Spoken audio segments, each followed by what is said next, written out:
Kia ora, namaste, sat shri akal, adab, vanakkam, kem cho, hello and welcome. India Live's prime time. You must have seen the poster today. So sorry, it was very short notice, and but I thought yesterday we have seen firsthand what actual national debate looks like, and it was amazing to see all throughout how many parties were there and how many people they were representing. But there was only one person standing on the stand and talking about how the victims are getting affected in New Zealand right now and how the justice is getting little behind. The rest of the parties were talking about offenders and how should we keep the whānau together, and which I do appreciate, but somebody needs to think about what going to happen to the victim's family. They have whānau and they are giving something to the community. So that party, we are talking about definitely ACT. So one of the great person who will be the better to represent than Mark Cameron himself, who does deal with trade and as a farmer and lives where I came from, near to the Whangarei up north. Hello, Mark. How are you doing? Welcome to India Live. Namaste, namaste, Hartman. I am well, thank you very much. Good to see you. Thank you. Thank you for giving us time and really on really short notice. I know you must have been very busy during the campaign and all the other works as well. Yeah, no problem. Absolute pleasure. So I was talking about yesterday reference, Mark. It was amazing to see only, how many full of room, only one person is talking about the victims, not about the offenders. Is that the real change? What ACT means? Is that the slogan which you stand for? And I will. That's one of my first question. But I also would like to know how you gonna control these offenders, and the next question after this. But yes, let's start with this. How Yeah, are you gonna? yeah, no problem. I mean, we've got to start talking about the victims of crime as much as those that are committing it. And we have seen over the last, oh goodness me, probably two election cycles, a concentration on the offenders and what are the drivers of crime, and less so the victims of crime. And I'll give you a couple of points. There has been more money spent on cultural reports to ascertain why young people, especially, are committing these crimes, and less on the reparations to victims of those crimes. So we've got to have that balanced. But to your more broader question, Harman, we've got to tackle the drivers of crime. And I think the issue is there are several of them. There's societal issues, there's educational issues that we have got to address. But I'd stress a couple of key points. Um, Criminals and those that perpetuate crime against small business owners, family, community, etc., have to be held accountable for it. And we've seen a disproportionate increase in young people affiliated with gangs. They have to be given consideration to. We as a party have turned around and said we'll increase the amount of monetary spending on a 200 bed increase facility specifically for youth offenders. Now, that would be taken off Oranga Tamariki and given to corrections. And I just make the point, Harman, so many of these young offenders that are ram raiding our small businesses up and down New Zealand are often as young as 13 years old. They get arrested, and within a matter of hours, they're taken back to a Oranga Tamariki facility, and they are going out going in the front door and out the back door and recommitting crimes. So this is something that we've been very clear on. We would increase that 200 bed facility, that number by 200. But then the wider issue again is how do we address crime in general? And I stress the point, whether it's gang crime and our desire to bring in gang injunction orders to go after and seize their assets, the drivers a lot of their crime. If they're committing crimes and in possession of illegal firearms, then we've suggested that we will seize all their monetary assets, and they could be physical assets as well, motorbikes, the bling, you might say. Um, But then we've got other issues, and not just gang crime, but normal crime in general.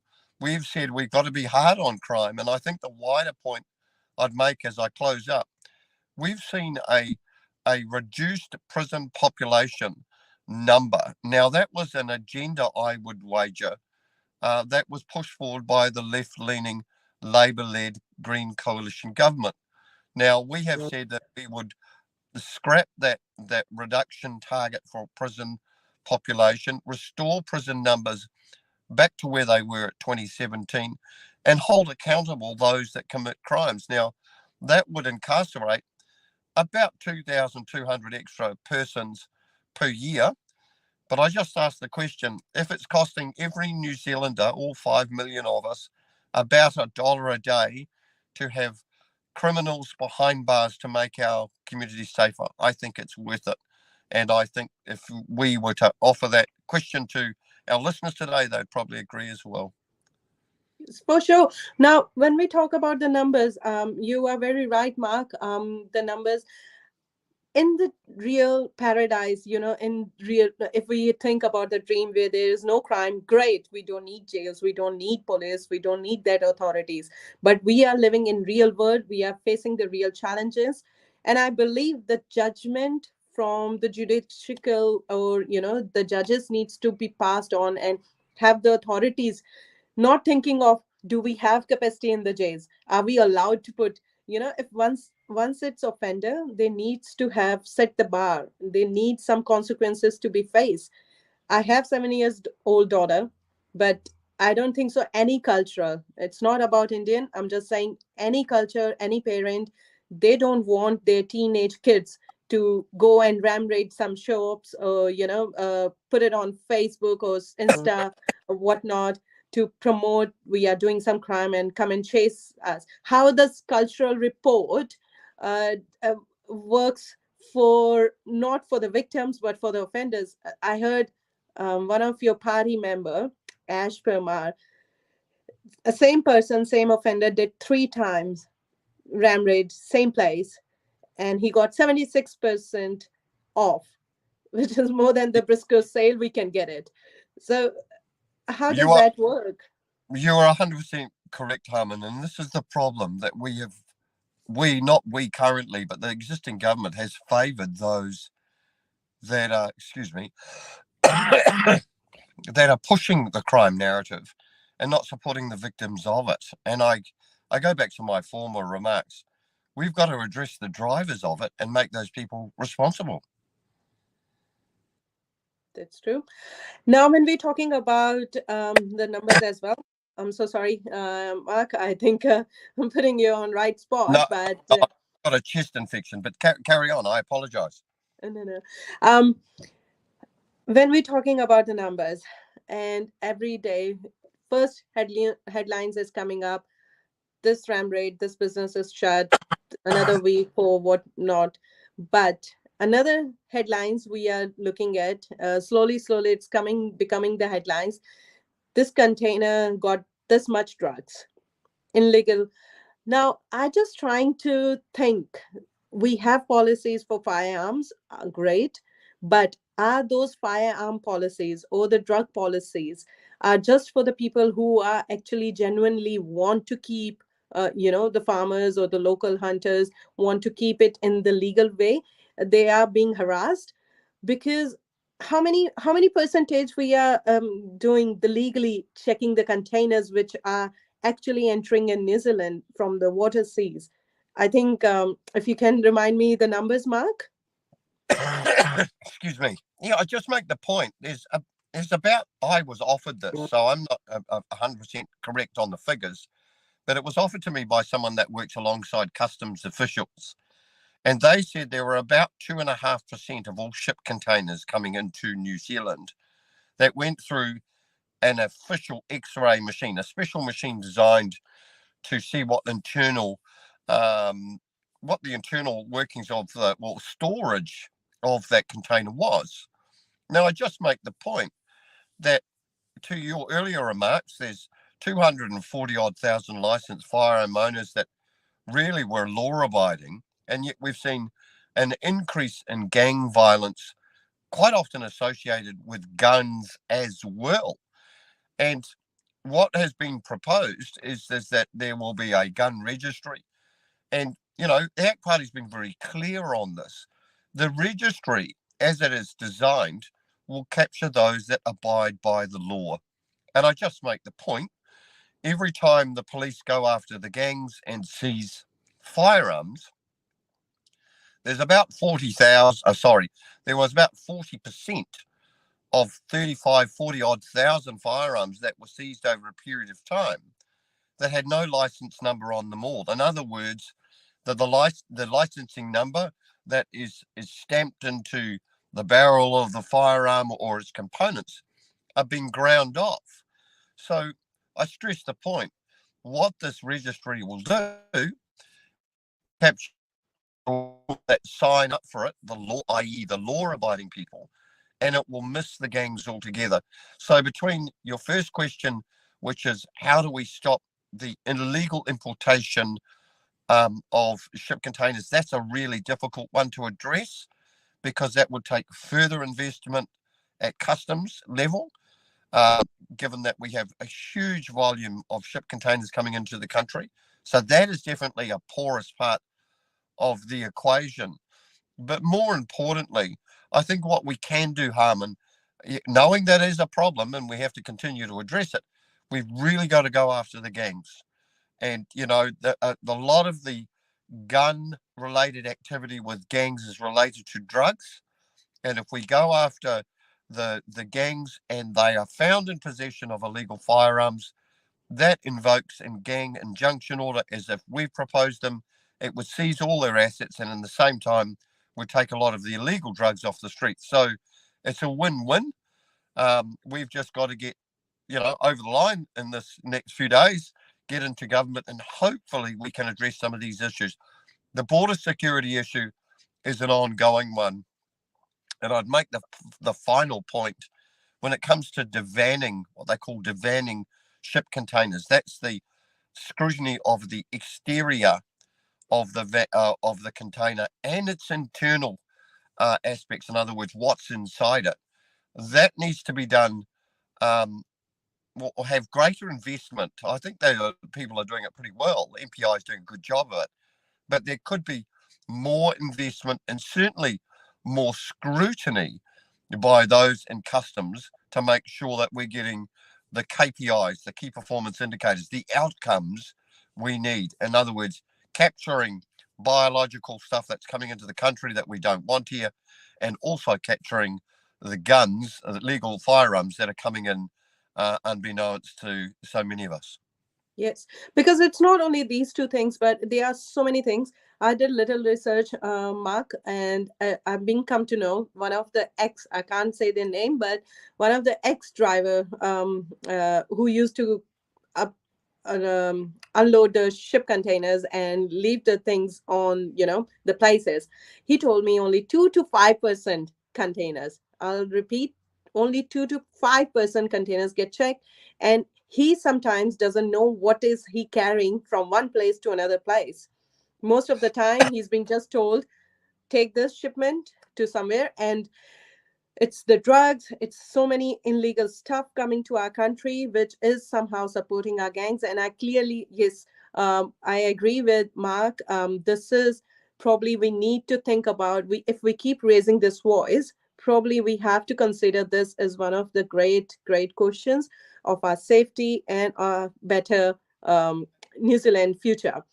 Now, when we talk about future, Mark, I'll just step back and talk about little past. Yeah, Few months ago, or I'll say a couple of years, 2019, there was a pandemic. COVID era came in, and every world was shut. But it affected very badly in New Zealand. After pandemic, what are policies being changed? I I I'm just still thinking during pandemic or after pandemic. I am interior designer as well, and I found roofs, jibs out of stock, roofs out of stock. Essential food we talk about, they are out of stock. Toilet papers out of stock. Have we changed any policies? If anything happens again, are we still depending on one firm, one country for the supply? Well, Harman, not entirely. I mean, New Zealand is an importing nation as we are an exporting nation. But you are right. Certainly during the pandemic and post, we have seen well, I'll offer it this way. It's the old story is that we've got more people chasing too few goods. And what I mean by that, it's really hard for domestic manufacturers to go into the marketplace and compete with, say, the other supermarket chains, the two main supermarket chains. Or if you've got a small company designing textiles for inside buildings, it could be internal cladding of buildings. The prescriptions on what products you can use are so limited that you have this monopoly effect, and invariably the consumer pays more. So I just kind of make the point we've got to get back to what is the problem that we're seeking to address. And I think the thing is, we've always said as the ACT Party, we've got a productivity crisis.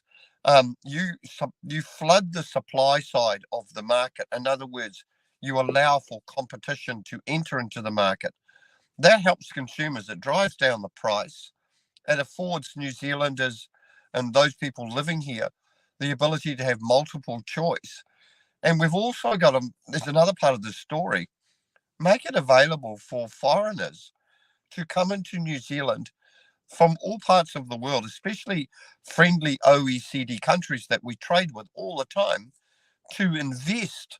Now, Harman, they could be investing in textiles, external cladding, roofing products, any more than they could be investing in small business opportunities here in New Zealand, manufacturing anything from cardboard to glass to consumables like toilet paper. Now, we have seen, unfortunately, on the back of COVID, everything's too hard to make here. And a lot of it, a lot of our product consumption is reliant on importation.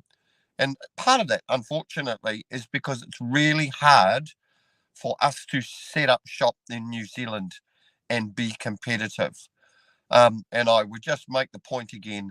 I think we've got to really open up the doors for foreign investment that comes to New Zealand, countries that we trade with all the time, so that we can get more products that they use in their countries similar to New Zealand. They could be building products or anything else, and that we can create a flooded supply market. It'll help consumers. It will increase competition, and I think productively as an economy, we will be better off rather than fighting for the scraps under the table. We will have a lot more opportunity and option. That's true. Because if everyone remembers, before 2013, there was only one telecom company, and it was very hard. I think you will agree with me, Mark. Every minute was costing us $1. And now we have free minutes, and see, the competition does bring something better for, the better good.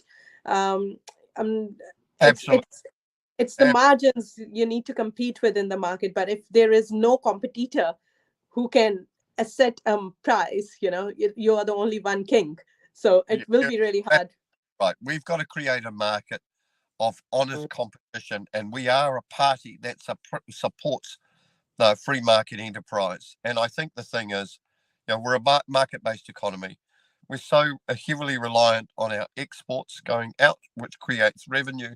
But equally, there's a counterfactual to that. What are we importing? And I go back to my earlier point, especially in the place of the construction industry and your personal, architectural kind of work. We've seen a problem with products that are so limited in number and type that they drive up this what we'd almost call predatory pricing, that you get two or three companies that work collaboratively to keep the price up. And what we've said is that we've got to get away from that. And in just one example I can offer you today and your listeners, we're an earthquake prone country. So why is it we are not using products in places like Japan and California and America on the West Coast, importing those products here and signing them off if they're fit to be used in places like Japan or the West Coast of the US, earthquake prone parts of the world? we should get those kind of products here too. That will add to the supply, it will add to competition and drive down prices. There's one example, anyway. For sure, for sure. When we talk about um, the past as well, I can. It's the cycle, Mark. Now, I still remember when I landed to New Zealand, 2012. I was 20 years old, naive student, international student, and came here, made feel this country is way safer and way welcoming, and doesn't matter what race I am here. I have made my establishing point, and I found it's very peaceful to live, and for my next generation it can grow, and that's why I made New Zealand as my home. But now the future is somehow looking like what I lived in India. uh, what is this co-governance means to citizens of New Zealand, Mark? Because I've seen quota system, which I believe is kind of little bit similar of what the rights. It's not the right to the DNA. It needs to be right to the who need it in the time, isn't it? That Yes, was a policy for New Zealand. yeah, correct. So I just make the point in the last 6 years, we've seen more co governance come into policy making. Excuse me. That speaks to giving certain rights and duties based to certain people based on who their ancestors were. And we have seen it being incredibly divisive. And Harman, I make the point, you've been here since 2012, coming in from India. So many people, we're a wonderful country. We're a multi-ethnic country with, dozens upon dozens upon dozens of ethnicities, cultures, religions, sexualities. We're an open country. And I think we should embrace that. And the fact that we've seen in the last 6 years a country that has become deeply divided by this thing called this treaty principle, which we're trying to ascertain quite what it means, but more expressly, co-governance. And what that means is that what we're trying to figure out it means, should I say, is it gives certain rights and duties to Maori based on their ancestry, and certain rights and duties to the rest of us. Now, people listening will try and understand what I mean by this, and I can explain it by saying, well, if you look at some of the things to do with health and the health system, the Ministry of Health and its reforms that recently went through, forgiving the fact that the Ministry of Health spends about $27.5 billion per year, have now divided the Ministry of Health into two separate authorities. Now, one of them is the Paeroa, it's what they call the Paeroa Separate Maori Health Authority. And what we've noticed is that it has certain funding revenue streams that speak to expedite and speed up process for Maori. Now, that's where we become very different in our thinking, because what it does is it gets the rest of New Zealand, the Indian community, the Asian community, or the Asian community entire. We've got a lot of Chinese people. We've got people from Pakistan. We've got people from the Middle East, India. Gracious me, I've got people here from Europe. Dozens of people I know that have come in from Europe. So my point stands that are being treated differently. Now, what we've said as a party, we've got to stop this divisive language. And you brought up the caste system of India before. We've got to get away from that kind of thinking. No country in its history has been successful when it's divided its people based on something as skin deep as the color of someone's skin. This is a nonsense. It should be on the character of the person and what they bring to society. And that's what we've said as a party. That's why we're so opposed to it. That's why we would say all co-governance and anything that divides New Zealanders should be gone, and we should celebrate our common humanity. We are, after all, the most traveled people on earth. We came to the bottom of the world to have a better tomorrow than today. And I just make the point, dividing people on something as so superficial as their skin color does nothing to make New Zealand better. We're all Kiwis at the end of this, and I think we should celebrate that. And things should be based on the character of people. And just very quickly, we were talking about the Ministry of Health. Fund the need, not the race. If there are certain needs for certain ethnicities, then fund that need, but don't make it about their race. For sure. Because I still remember there was a saying, divide and conquer, but those policies are not for the politics or politicians. It used to be done by ruler, a brutal way. And I think we need to learn from our history and don't repeat our history again and again. And Well, I'll ask you one last opinion, Mark. Is there anything we would like to mention to our viewers today? I want to thank you all for being part of, my messaging, some of the thoughts. I mean, people don't necessarily agree with everything that we say and act, but if you like some of the things that ACT has stood for the last, since its inception, but more recently in the last 3 years, and what we're going to take into the future government as a partner with National. If you like that, we're asking for your party vote. And we think a strong coalition arrangement between National and ACT will certainly change the country for the better so we can address things like crime and really tackle the issues and drivers of crime that stops the co-governance and celebrates the fact that we are all just New Zealand and New Zealanders and get kids in school and address things like the cost of living crisis. So a lot to cover there, Harman, but you know we are after your party vote. We'd be immensely grateful for it, and I think the thing is we work for you, and hopefully the things that we've discussed as representatives you're concerned about, we can take to Parliament and address come October 15th, the day after the election. Yes. I definitely will remind to my viewers, being neutral, I can't say to whom, and it's your vote, it's your power. Go, at least do choose any color, choose, read their policies, go through their interviews and debates, and understand what they want to bring. Everyone's have their policy to bring the New Zealand in better way, but if you think this is the way you would like to make a journey, so please, please, please choose those people. But at least one should not left behind. This is one of the great power we hold. This is the great responsibility we hold to our nation. So do go and vote. We still have few days. I think Saturday is our last day, right, Mark? And Yeah, after absolutely. I will be seeing what New Zealand holds the journey and in the for the few new future. But thank you so much, Mark Cameron. Thanks a lot for your time, and I hope your chest infection gets better. Yeah. Thank you very much. Sorry for the coughing, everyone. It was a pleasure talking to you all. Thank you. So he was Mark Cameron from MP, Honorable MP from ACT Party.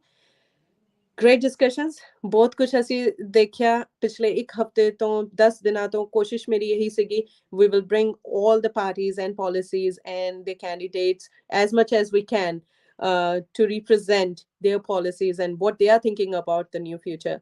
So please, please, please, ਸ਼ਨੀਵਾਰ ਦੇ ਦਿਨ ਤੱਕ ਹਲੇ ਵੀ ਸਾਡੇ ਕੋਲ ਸਮਾਂ ਹੈ. ਹਲੇ ਤੱਕ ਅਗਰ ਜਿਨ੍ਹਾਂ ਨੇ ਵੋਟ ਨਹੀਂ ਕੀਤੀਆਂ, ਵੋਟਸ ਫਰਿੱਜਾਂ ਤੇ ਟੰਗੀਆਂ ਨਾ ਰਹਿ ਜਾਣ, ਡਾਈਨਿੰਗ ਟੇਬਲਸ ਤੇ ਪਈਆਂ ਨਾ ਰਹਿ ਜਾਣ. Please, please, please go and do vote. That's how we can show our number, and that's how we can make our future better. Thank you so much. This is Harmanjeet Kaur Rana from India Live.